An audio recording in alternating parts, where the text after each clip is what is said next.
വടകരയിൽ കാരവാനിൽ യുവാക്കൾ മരിച്ചത് കാർബൺ മോണോക്സൈഡ് ശ്വസിച്ചെന്ന് കണ്ടെത്തൽ.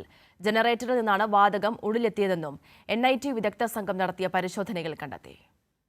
നവംബർ 23-നാണ് വടകര കരിമ്പനപ്പാലത്ത് നിർത്തിയിട്ട കാരവാനിൽ 2 പേരെ മരിച്ച നിലയിൽ കണ്ടെത്തിയത്.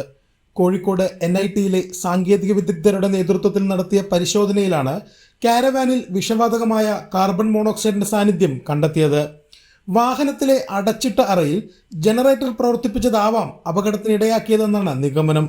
വിഷവാതകത്തിന്റെ തോത് 400 pph കടന്നാൽ ജീവഹാനി സംഭവിക്കുമെന്ന് വിദഗ്ധർ പറയുന്നു. കാരവാനിൽ ജനറേറ്റർ പ്രവർത്തിപ്പിച്ച് 1 മണിക്കൂർ പിന്നിടുമ്പോഴേക്കും 400 പോയിന്റ് മറികടന്നിരുന്നു.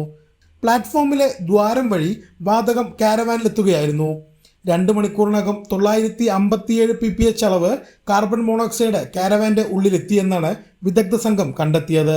പുകയൊക്കെ ടെസ്റ്റ് ചെയ്തിട്ടുണ്ട്. അപ്പോൾ അതിൻ്റെ റിസൾട്ട് നമുക്ക് കിട്ടിയിട്ടുണ്ട്. അതിനൊരു ഡീറ്റെയിൽ റിപ്പോർട്ട് നമ്മളിവിടെ സ്റ്റേഷനിലേക്ക് കൊടുക്കും. പോസ്റ്റ്മോർട്ടത്തിലും കാർബൺ മോണോക്സൈഡിന്റെ സാന്നിധ്യം കണ്ടെത്തിയിരുന്നു. വടകര പോലീസ് സ്റ്റേഷൻ വളപ്പിൽ നിർത്തിയിട്ട വാഹനത്തിൽ ഫോറൻസിക് സയന്റിഫിക് ഉദ്യോഗസ്ഥരും പരിശോധന നടത്തി. സംഭവം പുനഃസൃഷ്ടിക്കും വിധത്തിലാണ് പരിശോധന നടത്തിയത്.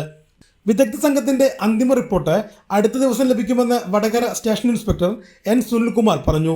മലപ്പുറം വണ്ടൂർ വാണിയമ്പലം സ്വദേശി മനോജ്, കണ്ണൂർ പാറശ്ശേരി സ്വദേശി ജോയൽ എന്നിവരെയാണ് ഡിസംബർ 23-ന് കാരവാനിൽ മരിച്ച നിലയിൽ കണ്ടെത്തിയത്.